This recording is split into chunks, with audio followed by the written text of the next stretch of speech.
Welcome to the Scottish Podcast by Scottish people about Scottish things. We're three lifelong friends and displaced Scotsmen who get together to talk about our homeland, the weird shit that happens there, and to remind us why we are the way we are. Welcome to This'll Do Nicely.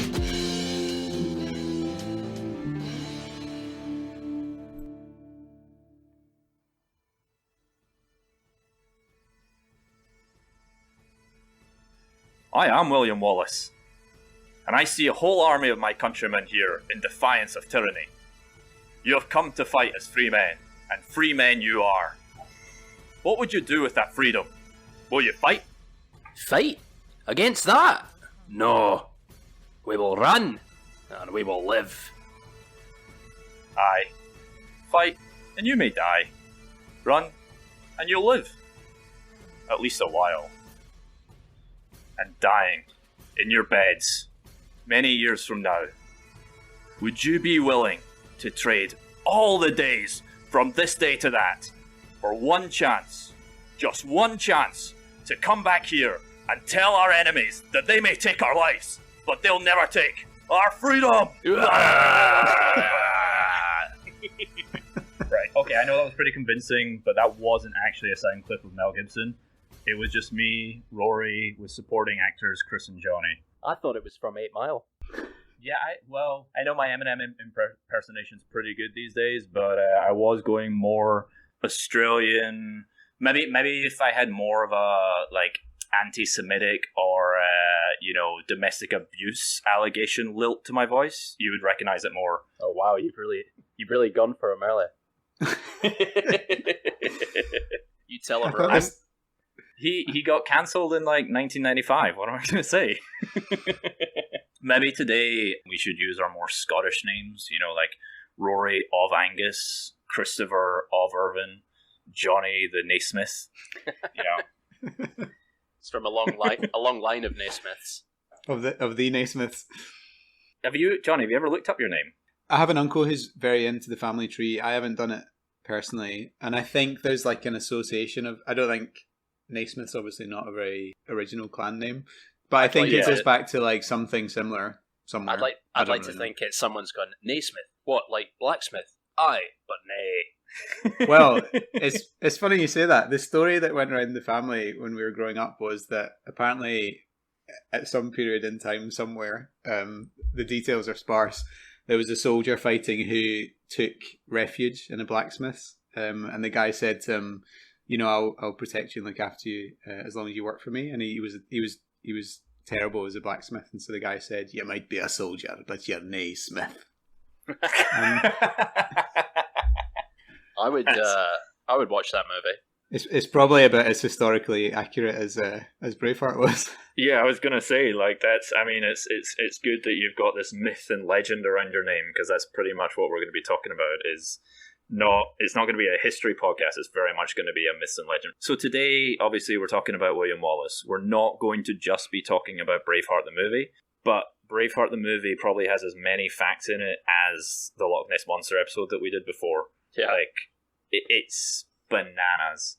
William Wallace obviously existed, and he was an important character in the Scottish, folklore, but the movie itself, I mean, first of all, I know, Chris, you've done the research into the numerous historical inaccuracies, but first of all, he wasn't even Braveheart.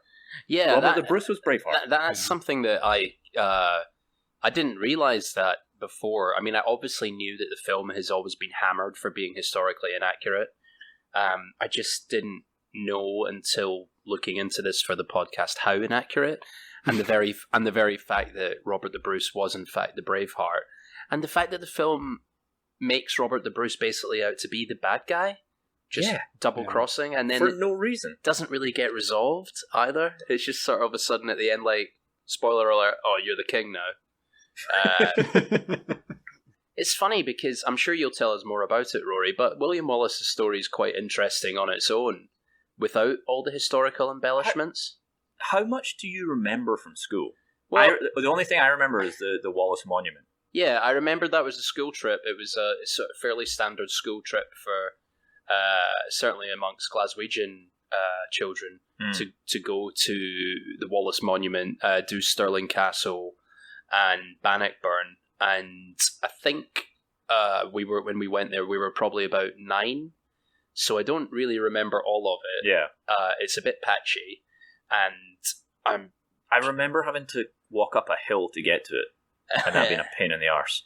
Yeah, I think it wasn't, the warmest school trip we've ever been on, and probably weren't paying attention that much to it. But we did do the history of it in primary school. I wish we'd revisited it when we were older in high school, because it felt that we focused way too much on, the world wars, and I think it would have been nice to delve back into that when we were older and we were able to take in a bit more.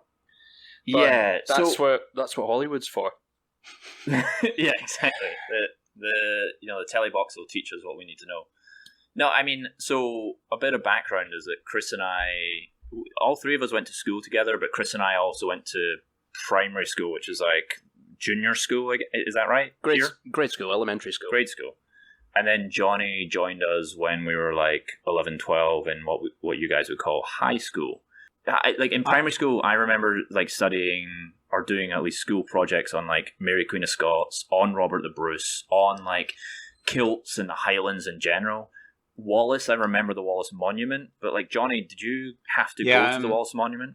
I don't think we went in my school actually. Like I feel similar. I was slightly nervous coming into this one because I think my knowledge of Scottish history is pretty poor anyway. But thinking back, I mean, it was similar.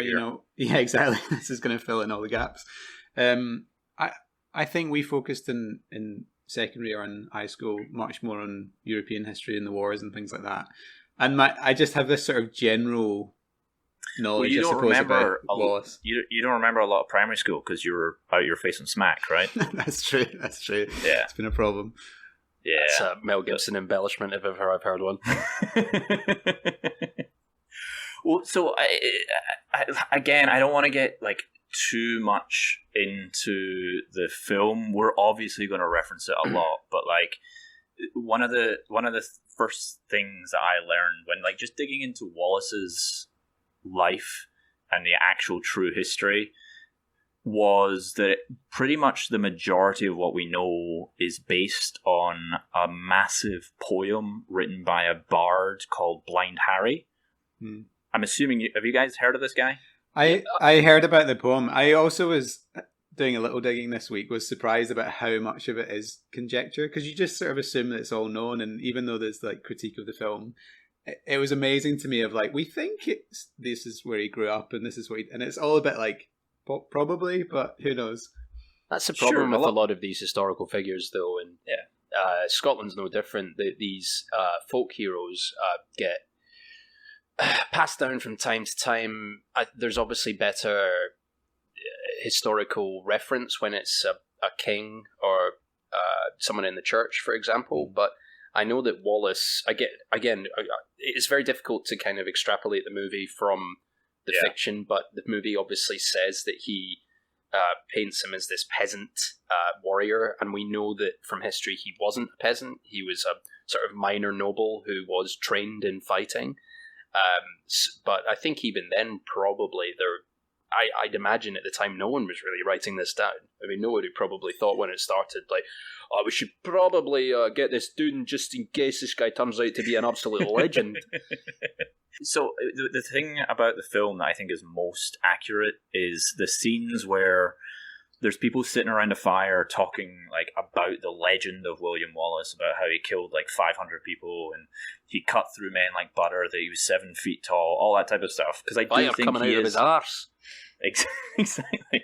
I do think he's more of a myth and a legend, and I think that's still important. He was a figurehead as opposed to like a truly influential historical figure. And I also think, that you can't help but think that, the way that he was martyred at the end, spoiler alert, he dies. I know he was born in like the 13th century, but he did eventually die. And he was martyred in London. There's probably a chance that like the English put like, and maybe this is my, patriotism coming out, my xenophobia against the English coming out, is that they probably put an effort into trying like squash all record of Wallace and not have him be spoke about, because he was, just through his sheer presence, creating this patriotic movement in Scotland, this independent movement. And he was a martyr, and he was becoming bigger than the man himself. He was becoming a legend. So there's possibility. I'm thinking that maybe definitely. I mean, destroyed. It's the old phrase being that history is written by the winners, and you know, you can argue that Wallace had his successes, but he was ultimately crushed, and he's in an unmarked grave in London still, I believe.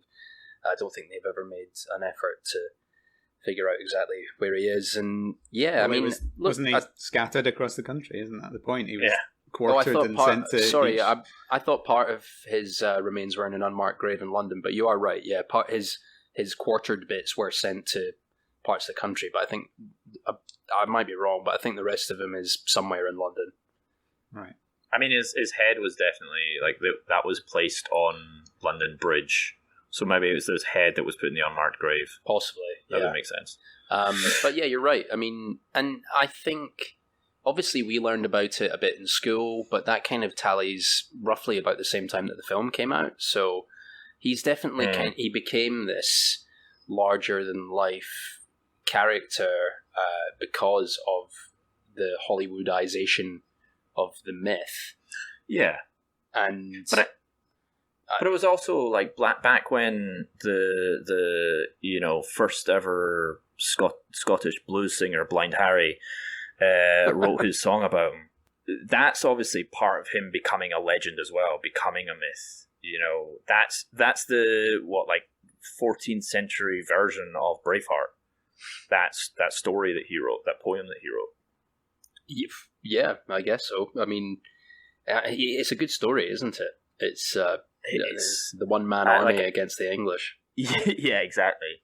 So, all right, I'm going to rattle off a few bits of, as close as can be fact about Wallace, going to run through his life and then leading up to the situation in Scotland at the time, and then leading up to how he eventually became the rebel and helping inspire the independence. But he was born. I mean, right from the beginning, he was born around 1270. Nobody's quite sure what year and what the date was.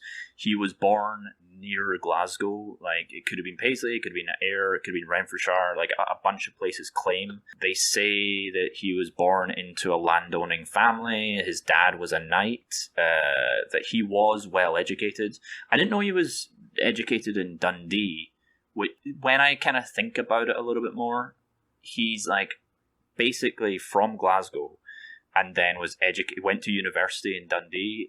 There's no wonder that he's just looking for a scrap the rest of his life. Wasn't there raised to get in a fight? Wasn't he also sent to Europe at some point to learn various battle techniques and things? Was he not sent to Rome or something like that for?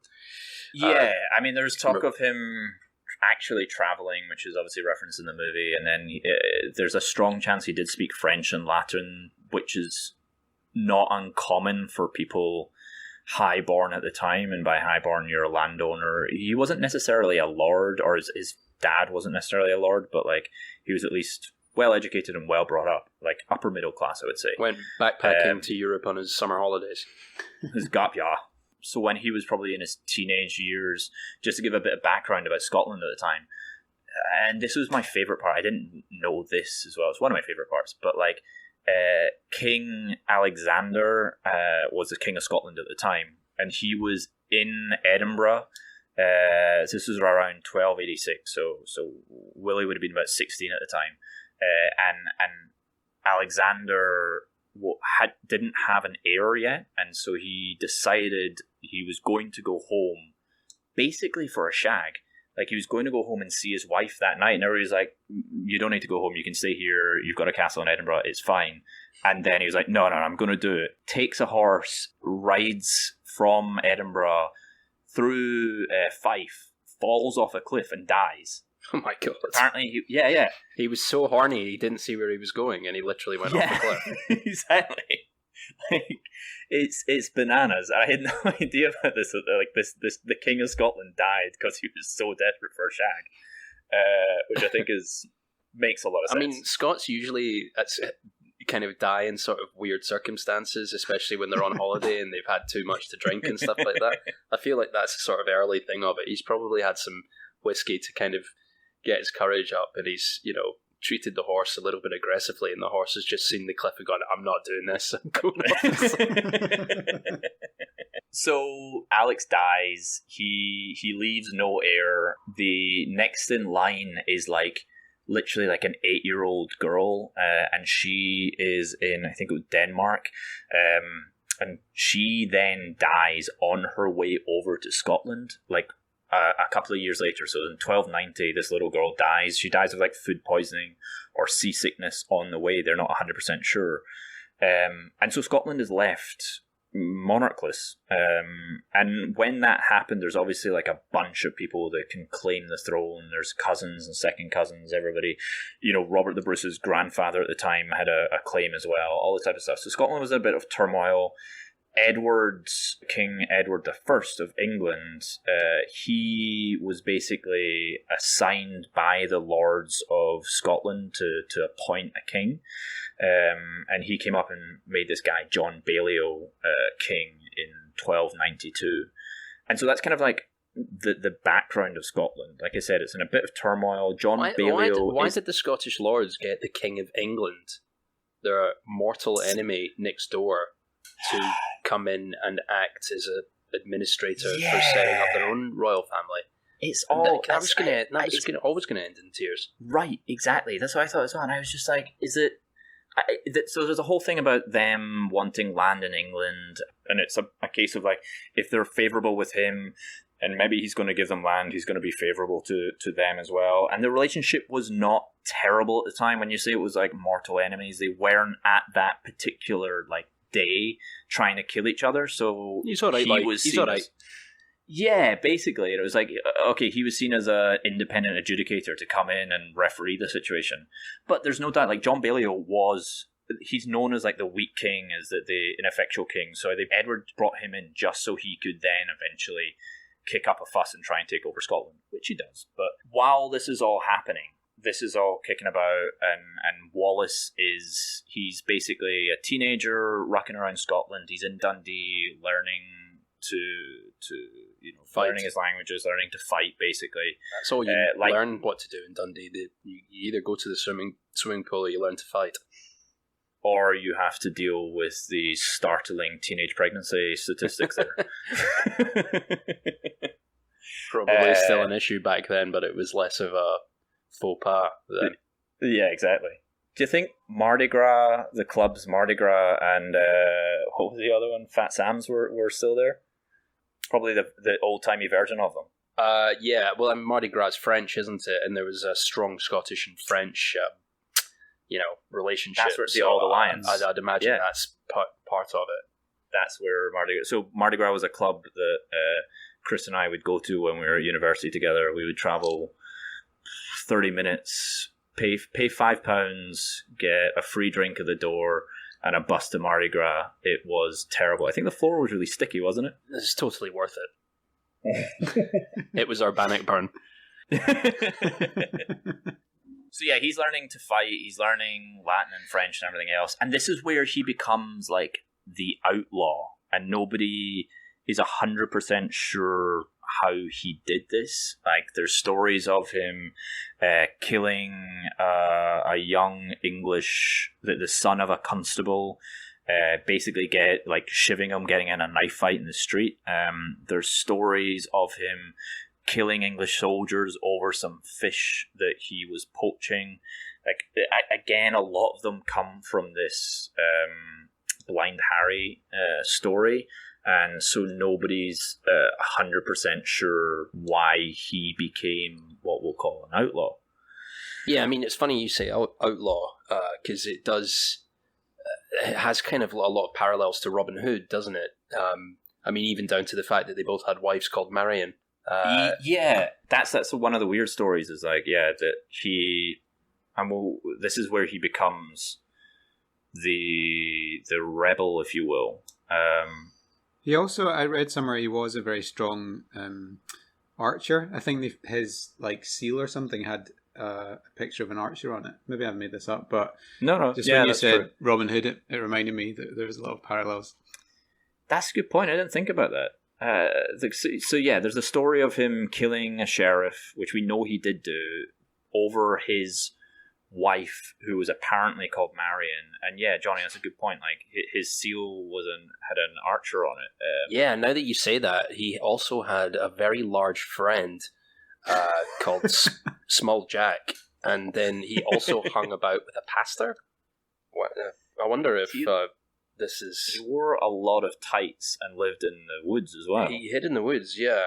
And I believe he went off to the Crusades and came back with Morgan Freeman. He was also a very sexy fox for a large part of his life as well. So, yeah, I mean, this is the thing. So he was the outlaw. For whatever reason, he was an outlaw. He was a wanted man. And at this point, so we're in like 1296, which is, John Balliol's been king for a wee bit, and Wallace is the outlaw. He's a wanted man. And in 1296, Eddie of England invades Scotland because he's basically like, I'm already king of England. I want to take over the rest of Scotland as well. I want to rule the entirety of my island, essentially. And so he invades. There is a bit of a resistance against him, but ultimately he wins. He jails John Balliol, the current king, and then he takes the throne for himself. And England becomes an occupying force in Scotland. And so the story is, again, if we're talking about the film, this part does kind of ring true. So in 1297, so a year after Eddie takes over Scotland, Willie is in Lanark visiting his wife Marion and his child, apparently, and he's spotted by a couple of English soldiers. Obviously, they know him as an outlaw, so he legs it, runs away, but the sheriff of Lanark, as punishment, takes Willie's wife and kills her. So Willie gathers his posse, breaks into the castle, and then kills the sheriff, and then slaughters every English soldier present. And that's what kicks off his part of the rebellion. So I don't know whether it's true or not. So it's all just a giant crime of passion, basically. More or less, he was already kind of an outlaw anyway, but he really raised the stakes when the sheriff of Nottingham... Sorry, I mean the sheriff of Lanark kills his wife. Yeah, potentially. Okay. So that then happens. Then what's the next step then? Right. So he then basically is on a tear. Like, if this is true, he's lost his family, he's lost his wife and his child. He's now like more than just an outlaw. He is the rebel in Scotland. There's nowhere that's safe. So he's like, fuck it, I'm gonna go and like kick up a fuss elsewhere. And apparently he travels back over to Dundee and is like, I'm gonna take back the town that I grew up in, or the town where I was educated. So takes his group of men, travels over to Dundee and lays siege to Dundee Castle. And at that point, that's when everything else is kicking off in Scotland, because this is the thing, it's not just him that's fighting against the English. There's other battles that are happening. And it's just after, or kind of during the Dundee Castle siege, that he meets up with Andy Murray. The tennis player? Yeah, the tennis player Andy Murray. Did you guys know that Andy Murray was around back in the 1290s? Well, I'd assume that's why he's so grumpy. He's very old. He's just very old and tired. That's why his hips been giving him so much bother for the last couple of years, because he's 700 years old. So, this is the thing. I'd never heard of this guy. So his name's Andrew Murray, or Andrew Moray. When Eddie came in to invade Scotland, Andy Murray and his dad and a bunch of other lords were the people that met him to fight against him in Dunbar. Andy Murray was essentially one of the initial rebel leaders, essentially. All those lords that fought against Eddie when he first invaded were taken to the Tower of London, except for Andy, who was taken to Chester Castle, which is just south of Liverpool. He then escaped, returned to Scotland, and then tried to take back Urquhart Castle, which, if we're looking for a connection to our last episode, is on the banks of Loch Ness. So, like, Andy's entire family grew up on Avoch, on the Black Isle, just on the north shore of the firth that feeds into Loch Ness. So he essentially grew up next door to Nessie. The Firth is this? This is the Firth of Moray, yeah. It's Yes, It's Moray. exactly, It's not exactly. Moray, yeah. Well, just clarifying that fact. Right, that's the thing. It's like so many other names. Like if you dig into any family in Scotland, the names change very frequently. His was Moray for a while, became Murray.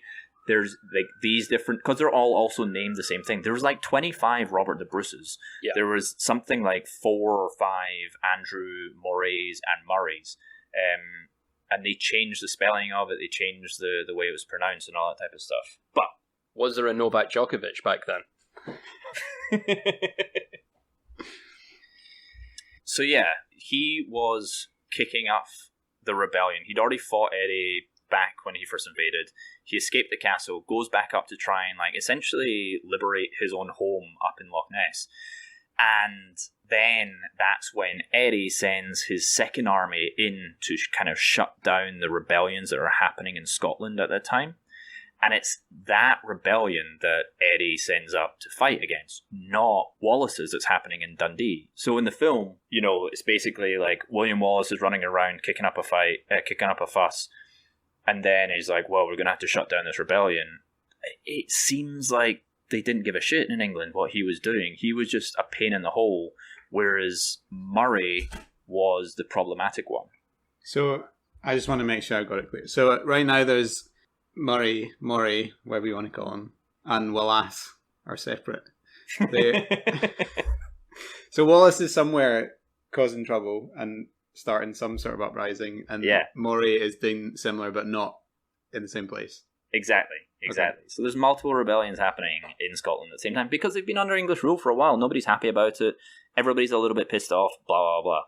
So Eddie sends up his army to try and quell the rebellions, and that's where they then feed towards Stirling, and that's what leads up to the Stirling Bridge battle. So when do these little disparate groups all kind of join up together? Is that at this Stirling? point? Right, okay. Right here. So they meet in the middle of Scotland. So like, if you're looking at a map, Dundee is on the east coast, kind of central Scotland.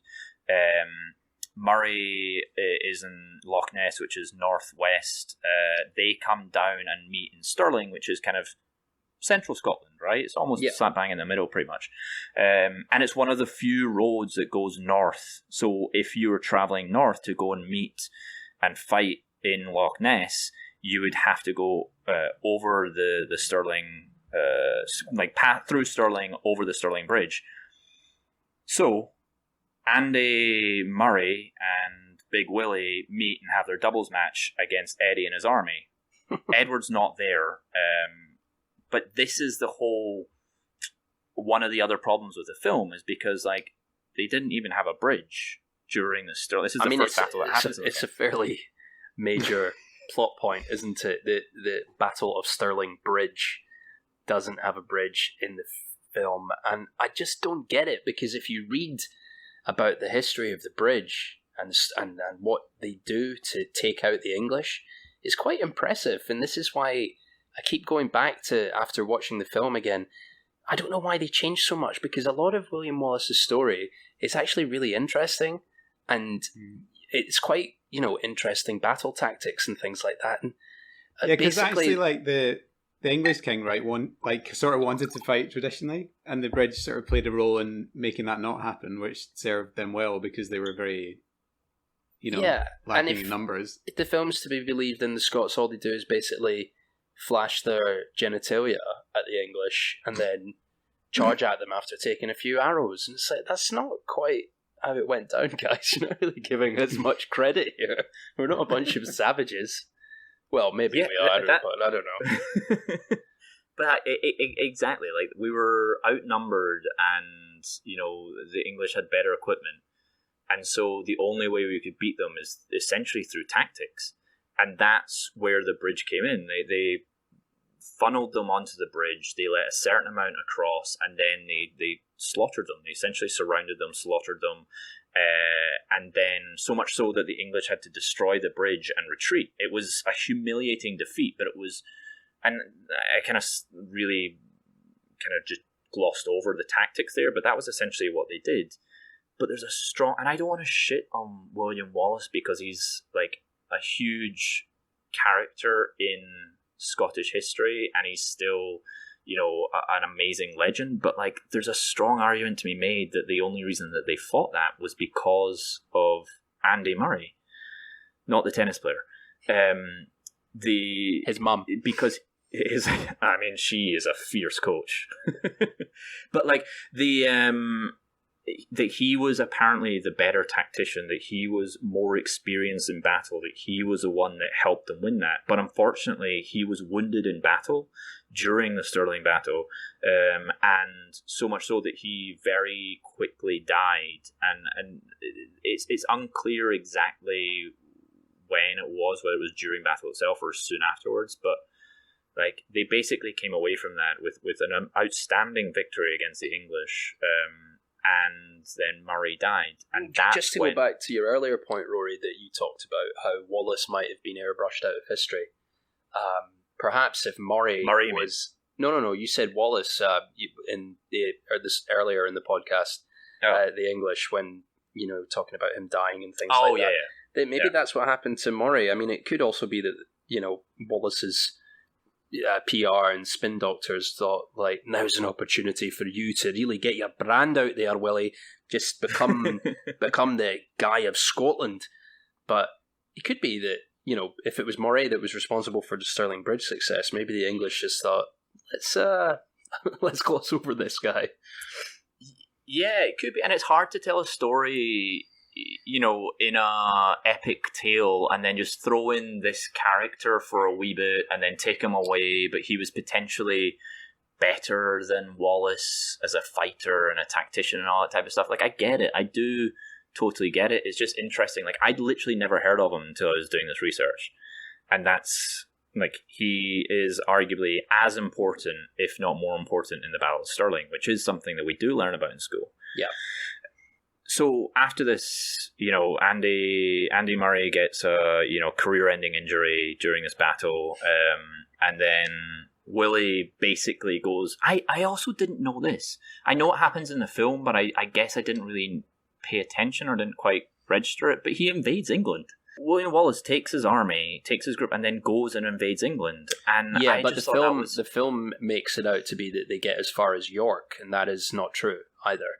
No, they only go to like Cumberland and Northumberland, which are basically not even as far as Newcastle. But Scotland and England have been doing that for hundreds of years. They've been going back and forth over the border areas all the way to Newcastle, and back. I mean, look, pretty much every Scottish person has gone on a lads on tour. They've tried to make it to Newcastle. Newcastle turns out to be a fucking nightmare.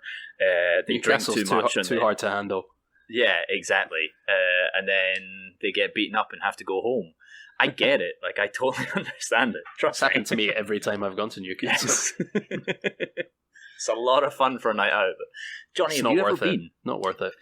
I think I have been. I remember the what's that place? The Metro Centre that's got like a sort of indoor tiny roller coaster in it. Yeah, that actually dates to the 1300s.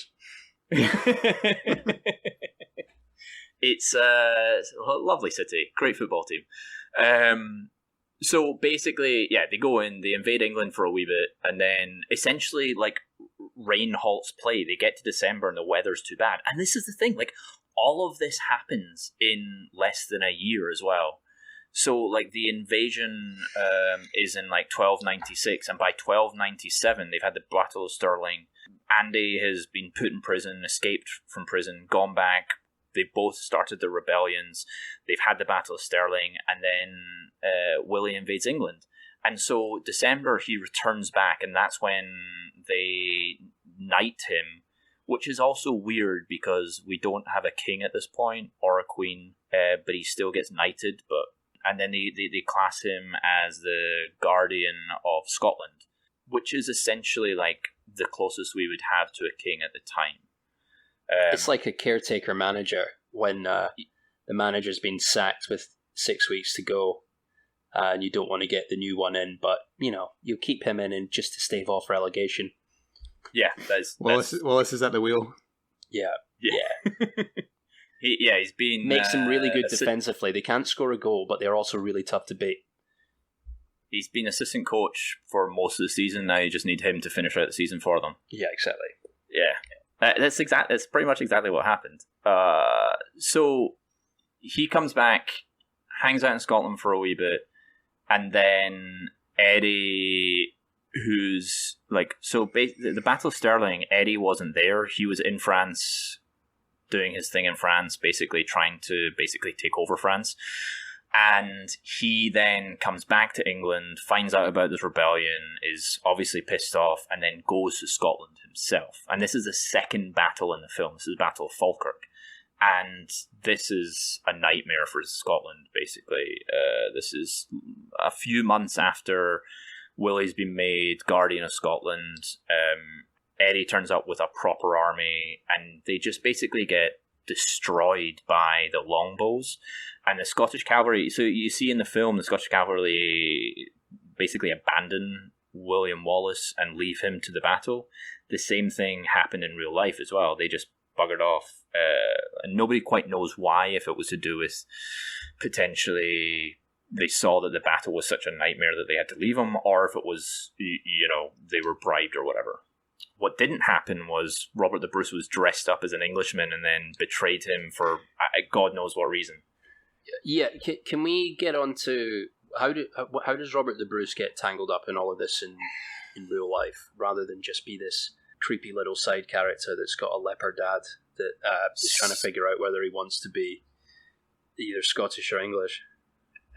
Yeah, I mean, so again, it's complicated because every Bruce going back centuries was called Robert the Bruce, but his granddad wanted to be king and had a decent claim to the throne. His dad was just basically after land and was like relatively quiet, was relatively pally with Eddie, fought in some of the battles. They were there for the initial invasion. There was a Battle of Irvine, in fact. Exactly. Your homeland, and he was there. That one ended up in no fight. They basically agreed not to fight, and then went. That's how I approach my man try my lover, not a fighter. So that's not surprising. You get by on your wits, not your fists. Don't fancy it. That's essentially what happened. Not today, lads. Let's go home. It's a bit wet. Andy Murray, William Wallace, and Robert the Bruce were all born pretty much the same year. They were all of similar age. So I think he kind of grew up hearing about him, and not necessarily as a kid, but in his later years as the outlaw, as a rebel, and all this kind of stuff, and probably was just a bit jealous of him, and was just always on the sidelines. And I think that's all it was. So it was not until, again, spoiler alert, Willie dies, that then Robert takes over and is like, I want to be King of Scotland, also fuck the English, also we're going to go on this rampage around the whole of Britain, fighting everybody. And I do eventually want to get into a podcast specifically about Robert the Bruce, because, like I said, he's one that we learned about more in school, and I think we know a little bit more about him. He is more prominent. He is the one that eventually gives true independence to Scotland, at least for a while. Yeah, I'd like to do that, because I think they merged together too much for me in my mind. So, I remember more about William Wallace than I do about Robert the Bruce from school. But I know because of the film. Yeah, again because of the film, and I know that they've done this film that Chris Pine is in, which I haven't seen yet. I'll probably have to watch that, but I hear that's quite good. Yeah, that's definitely worth a watch. And that's how I learn my history these days. There's no point in reading. Yeah, Netflix. No. Didn't they make a Robert the Bruce film with the same actor from Braveheart? I read about this. They said they were going to. I don't know if they've actually done it yet. I think back in 2018 it was still in the process of being done. Oh, I see. I don't know if they've actually done it. It's out. I just don't think it's very good. So they've kind of pretended it doesn't exist. Angus McFadden is the man who was Robert the Bruce in Braveheart, and then Robert the Bruce in his own film just last year or the year before. It's a stupid idea though, because they make him out to be such a little weasel in the first film that no one wants to watch it. Yeah, exactly. Yeah, he's hard to back in that film, which is a shame because the real story's quite compelling, right? Yeah, he goes on we'll get into it in another episode, but like he goes on a rampage. The reason that they call him Braveheart is because he, on his deathbed, he convinces a bunch of lords to cut out his heart and take it on like a killing spree around Europe. Doesn't someone wear it in a like hanging around their neck? Have I imagined that? Yeah, that would get a bit smelly like after a while. I know. How'd you preserve that? Yeah. It's a mini fridge. I wouldn't like to be the intern that has to do that at the back of the cavalry. Horrifying. Get the coffees in and make sure that heart doesn't drop on the ground. You guys can have my liver. That's nice. Thanks. Where do you want us to take it? Just somewhere happy, somewhere nice and quiet. Take it on a quiet retreat. Spread it on some crackers. So that's the thing, and this is the part. Again, part of the problem with the movie is that like it peaks very early on. It peaks at that speech just before the Battle of Stirling Bridge without a bridge, and then from then on, it's just a series of failures, unfortunately.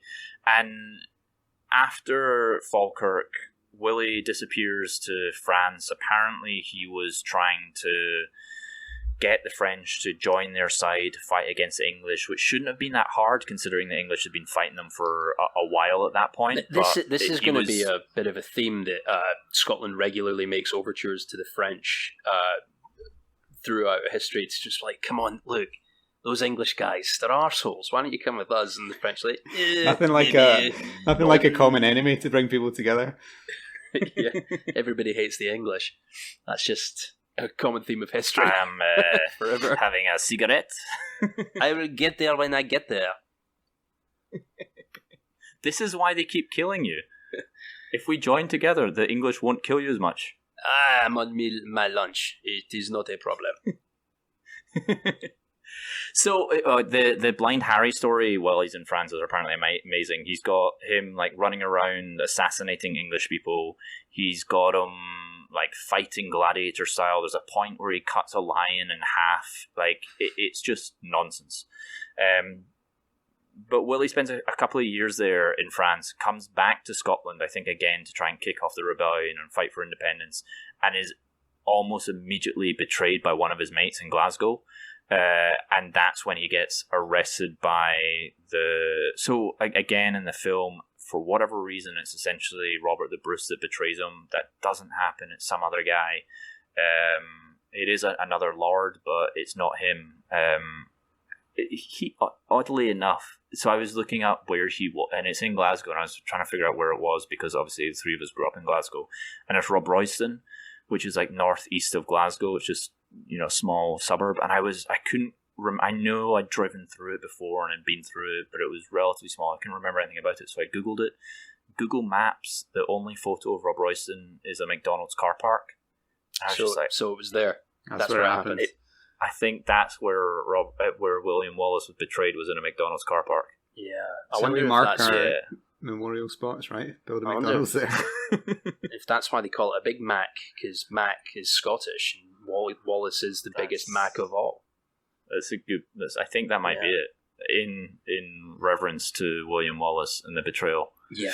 So anyway, he's picked up by the English. He's taken to London, and he stands trial for basically everything. And it's like treason, murder, various atrocities. Because apparently, like, he did pretty horrible things when he invaded England, which makes sense because at the time that's what like everybody was doing.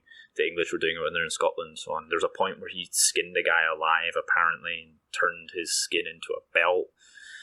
You don't really know what's true and what's fact and what's fiction here. So the point is, he stood trial, and he was oddly enough found guilty. And the depiction in the film does seem pretty apt or pretty accurate, because he was hanged for a bit.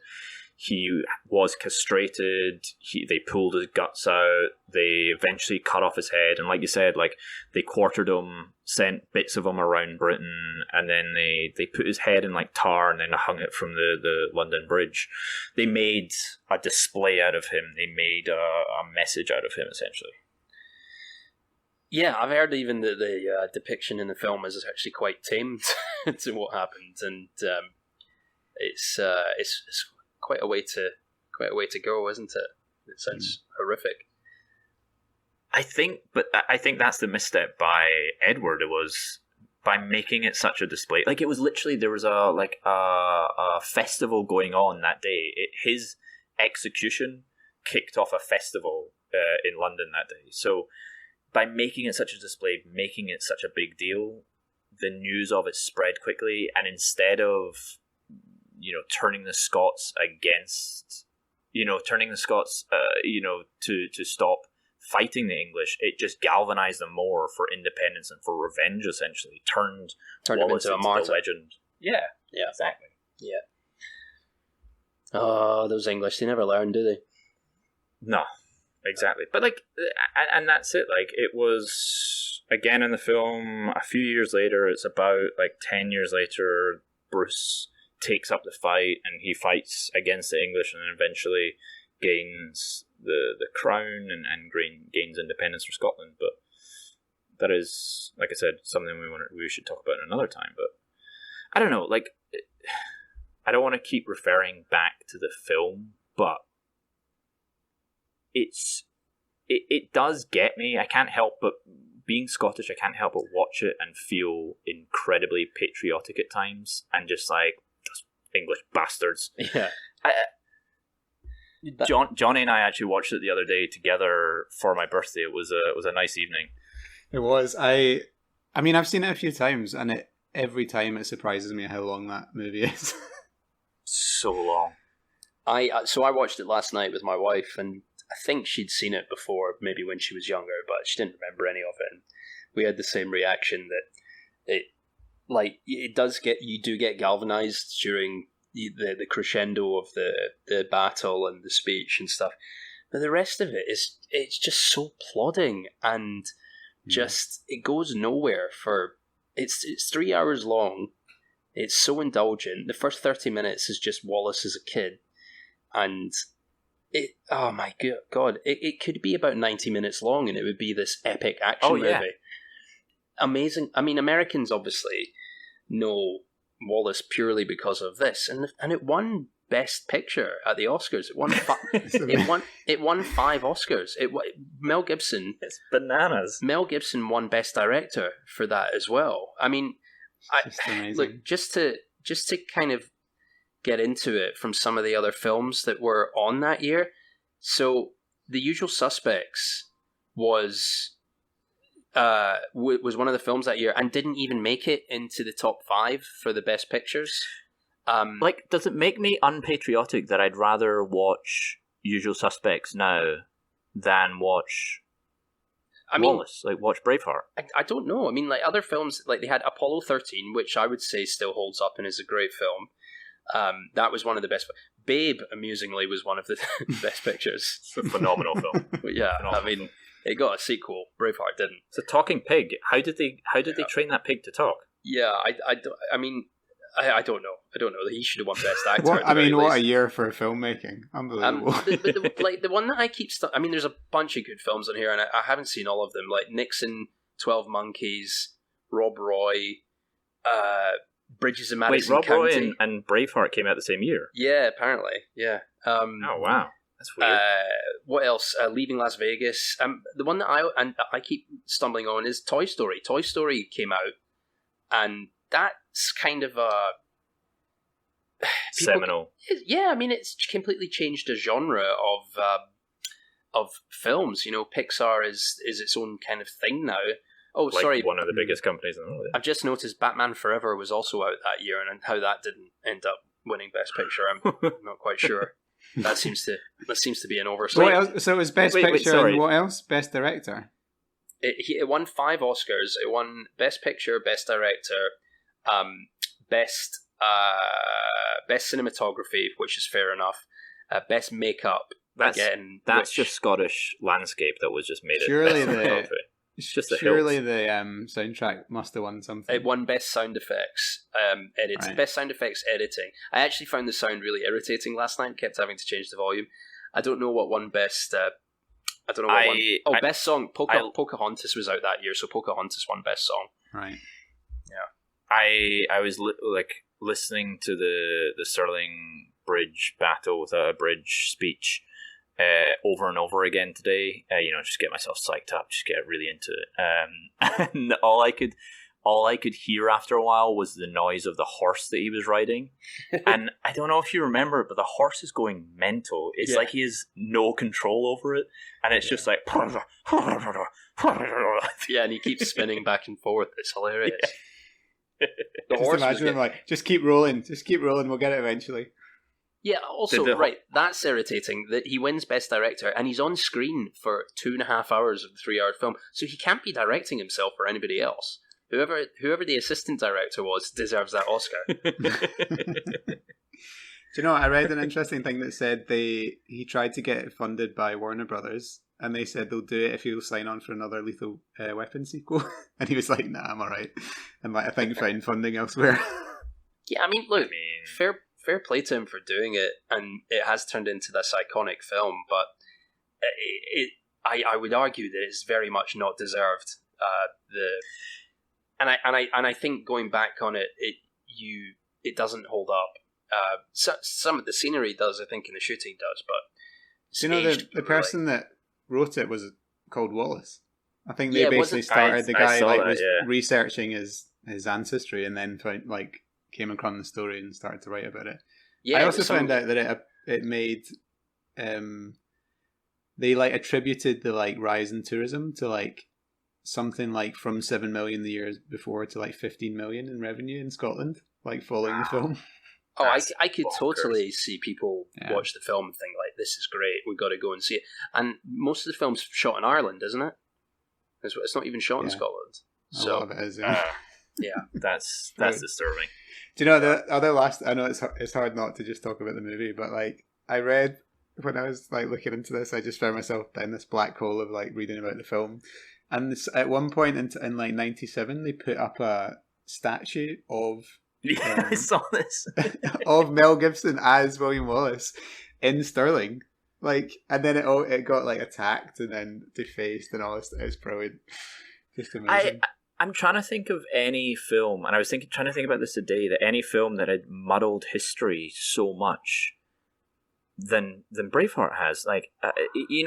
There's numerous historical movies that are made, or movies that are made based on historical events, but I can't think of anything that people watch and are just that's what happened. That's definitely what happened.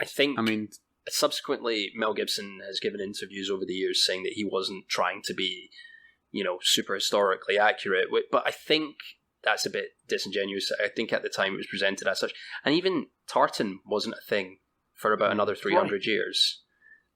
Nor was the blue face paint. It's just all taken from different parts of Scottish history and just put in this melting pot, and they come up with this at the end, and it wins the best Oscar. It wins Best Picture. I'll take I'll honestly take him as saying we weren't trying to make it historically accurate, we were just trying to make a fun film, and that's fine. What I'm confused at is how literally everybody, including a significant portion of Scotland, were this is the history, this is what happened, and this is who Wallace was.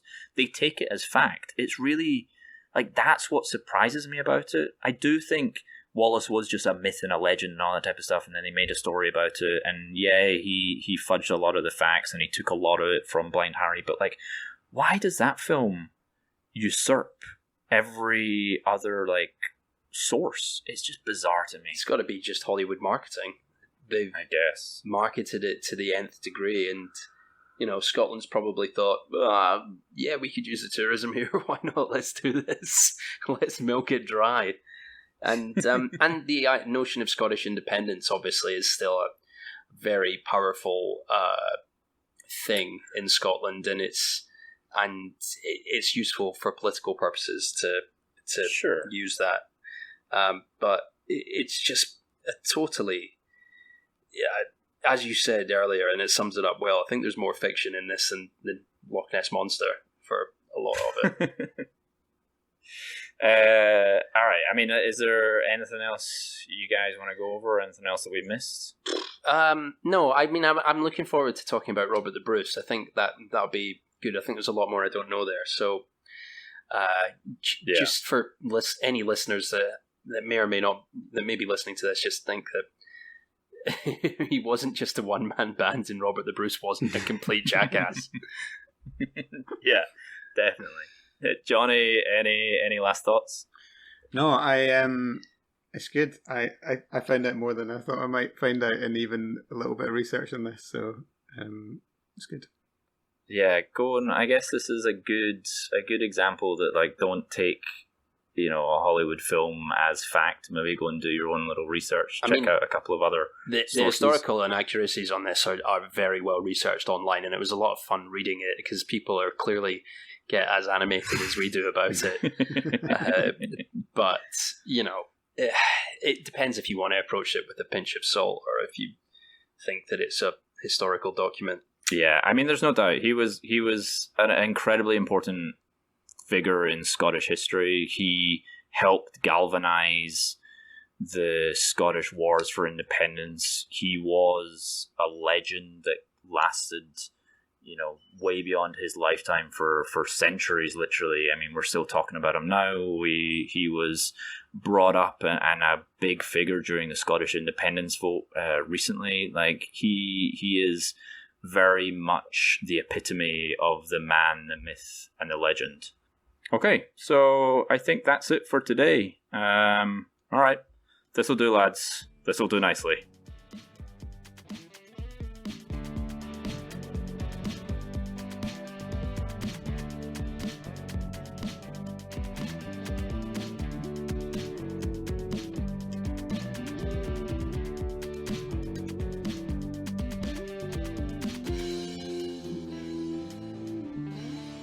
Hello, thanks for listening, everybody. Just a couple more things. Please don't forget to subscribe and review the podcast on iTunes and Spotify and all other podcasting apps. You can email us at thistledonicelypod@gmail.com. Visit the website thistledonicelypod.com. Visit us on Twitter at thistledopod. All original music in this podcast is written and performed by our very own Johnny Naismith. Please like and subscribe to his YouTube channel and follow him on Instagram at JAW_KNEE_.